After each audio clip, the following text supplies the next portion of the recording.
Welcome back, fight fans. It's going down this weekend, November 7th. Devin Haney, Yuriorkis Gamboa. It's actually going down here in Miami where I'm at, but I won't be attending the fight in person, but I will be checking the fight out.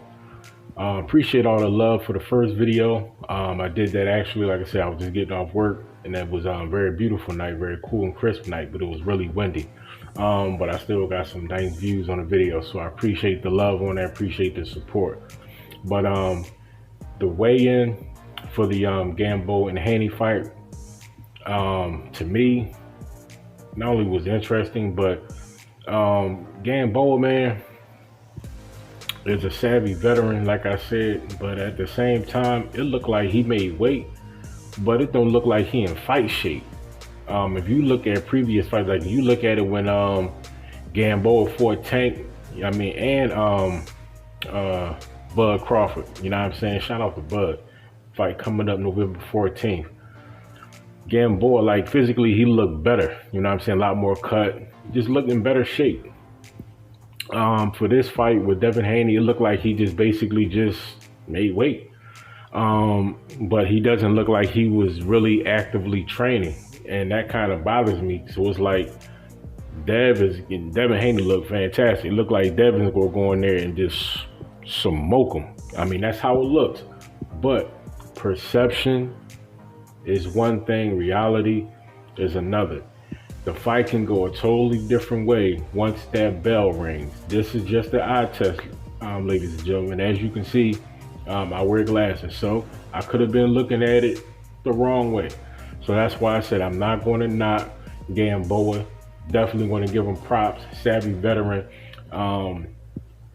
He's going to be, I'm going to just say he's going to be a tough task because Tank, with the power that Tank has, he still couldn't get Gamboa out of there. But Terence Crawford, you saw he got him out of there. But Terence Crawford, he is a better boxer and he does possess power. So, to be honest, it may look like a repeat performance, but instead of Bud Crawford, it's going to be Devin Haney. Devin Haney, young champion, the protege of Floyd Mayweather. A lot of people say it's Tank. Nah, Floyd is definitely grooming Tank, but at the same time, I believe as far as that protege status, I believe Devin Haney is his protege. And Devin, he looks like he's ready to go in there and get the job done. Physically, he looks in shape. I've been following his camp. He's been working, you know what I'm saying, very hard. Wasn't an issue to make weight. He made weight very comfortably.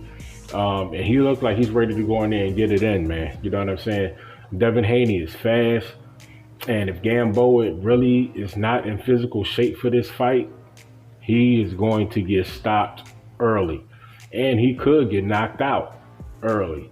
So I would say the first 4 rounds is going to really show me what he's working with. If he's going to be able to make it the first half of the fight, let alone going 12 rounds. Because at this point, usually it's the veteran trying to take the young pup into deep waters. But if Haney does not get Gamboa out of there early and this fight goes to the later rounds, Dev is going to hurt Gamboa at some point in the fight, especially, like I said, if it goes past 4, he makes it to 6. As you go from 6 to 12, mark my words, Devin Haney is going to catch Gamboa with a shot. And you know when he gets caught, you know what I'm saying, he get the stanky leg. So I'm telling you, Dev is going to catch him and he's going to hurt him. Now, a lot is riding on, like I said, these first 4 rounds. Because like I said, if you look at, give it the eye test, Gamboa does not look in the best shape that he has been in his past 2 fights. And like I said, his past 2 fights, he went up against top competition. Tank and Bud Crawford. Both of these guys are on the pound for pound list. Terence Bud Crawford is pound for pound #1. After his victory over Leo Santa Cruz with that devastating knockout, Tank is probably in some people's top 5, definitely in the top 10 now. So those last 2 outings, Gamboa did not look good. I ain't gonna say, excuse me, he didn't. I'm not gonna say he didn't look good, because in that fight he did hurt Bud. and he took Tank 12. So in this fight with Devin Haney, like I said, if he does not come out and perform, like I said, the first 4 rounds is going to tell a whole lot about his game, his conditioning, and if he's going to be able to make it to the later rounds.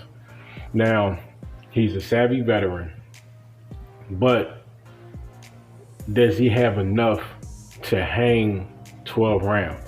Because I believe if Devin Haney sees that he's a little bit lackluster in the ring, his punch count is down, he's basically just moving, he's not trying to get caught with a shot, then Devin Haney may have to modify his game plan, add pressure to the game plan, and possibly try to get Yuriorkis Gamboa out of there early. And it's not going to be hard because Devin Haney is in shape. He is in tip-top shape. That's number one. Number two, he's already a fast, young fighter, and he has length. He has the arm reach in this advantage. And Devin Haney has a fantastic jab. And once he utilizes that jab, and not only he has a nice jab, but his placement is good because he goes downstairs with the jab, he comes up top with the jab, and he doubles it up. Sometimes I think in spots that he could also, catch you with a 1-2, and he could also triple up on that jab. He's that fast. And with his range, he'll be very disruptive. But Gamboa, I think he's slightly, maybe a little bit smaller or shorter, than Dev. But that really doesn't matter because Devin Haney, he also goes to the body. He likes to go to the body. He's not just a headhunter. He likes to go to the body. So Gamboa better be careful because that bread basket is looking a little bit, fluffy. So if Dev catching to the body, and he likes to go to the body, with that straight right hand. So if he catch him to the body with that straight right hand, who knows, man, he might be able to stop Gamboa. You know what I mean? But he's definitely going to not only make it interesting, but I think he's going to make it difficult. Now, Devin Haney is really not known for having a mean streak. That's Bud Crawford territory. But if Gamboa is not in shape like he needs to be for this fight, I think if it was me, if I was Dev, I tear him up. I tear him up 12 rounds. You know what I'm saying? If I see the shot, if I see the opening, if I hurt him, I'm going to get on him, get him up out of there. But for the most part, I'm going to box him. I'm going to box him and I'm going to bang him. You know what I'm saying? And I'm going to hurt him. I'll just beat the hell out of him. And this fight right here could possibly end Gamboa's career. You know what I mean? Because Gamboa been around for a minute. He has definitely had his time to shine. He had his time in the spotlight. But if he is not only successful in this fight with Devin Haney, but if he does not perform in this fight with Devin Haney, this would be his 3rd loss in a row. So you are turning into that gatekeeper. You swimming in that territory. And really not even that, because like I said, if you don't perform well, you might as well retire. You know what I mean? But we shall see, because if Gabe Rosado is still and that's my Philly brother. You dig what I'm saying? But it's certain guys, man, like who are becoming gatekeepers. But even as a gatekeeper, you still have to be a challenge. You have to be a challenge to the opposition. So Gabe Rosado does have that. He's a warrior. He goes in there, he bangs, and he gets it in. So that's why he's around. And that's why he's fighting Danny Jacobs. Shout out to Danny Jacobs. Danny Jacobs, he's looking strong at super middleweight. But moving on. But Gamboa, like I said, if he is not successful in this fight, that may be it. He may have to retire, because if not, you can't keep on getting in there and not performing, because this is boxing. It only takes one shot to not only end your career, but also end your life. You know what I mean? You do not want to end up with brain damage. You saw when Zab Judah tried to take his career too far, too long, went in there with a young lion, got caught with a shot. After the fact, come to find out, he's resting up in the hospital because he suffered brain damage in that fight. I'm telling you, as you get older, your chemical makeup is different, especially if your lifestyle is not clean. That is why Manny Pacquiao, shout out to the Manny Pacquiao, and also blessed to the Philippines. Go back and watch my video that I did about the Philippines. They've experienced a very devastating typhoon, and they are still recovering from that. So please send your love and prayers to the Philippines. But Manny Pacquiao is over 40 years old, and he's getting in there and he's beating young champions. Why is that? Because Manny Pacquiao does not drink. Manny Pacquiao does not smoke. Manny Pacquiao lives a clean lifestyle. He trains, he exercises, he plays basketball every day. And on top of that, he's a man of the people. You know what I'm saying? So that culmination of things is what's giving his career longevity, is what's giving him, as you could say, a new lease on his boxing career, let alone life. So if you maintain a clean lifestyle and you live clean, eat right, all that good stuff, you could prolong your career. Now, I honestly don't know and can't say if Gamboa, like if he drinks, if he smokes, I can't say if he does that. But if he does not, and he still trains like he should be training for each fight, and he does what he needs to do to prepare for each fight, he can still have a pretty fruitful career. But as far as fighting for titles and things of that nature, he's pretty much going to fall out of that category. But for the young guys coming up in the division or in the weight class, they'll probably have to come see him. That's if he remains not only relevant, but physically relevant. And that's all stipulated, like I said, it's stipulated, upon his lifestyle.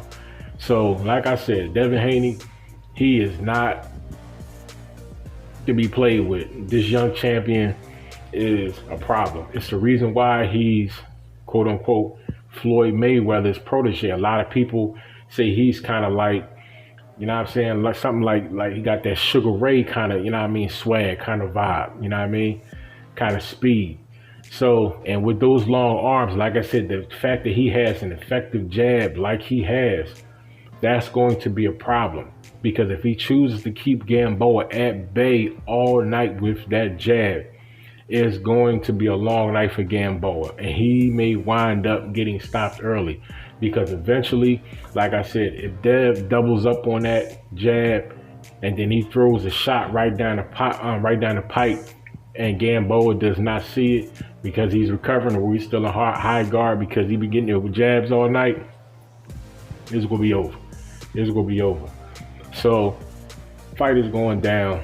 Fight night is tomorrow night. Going down in Florida.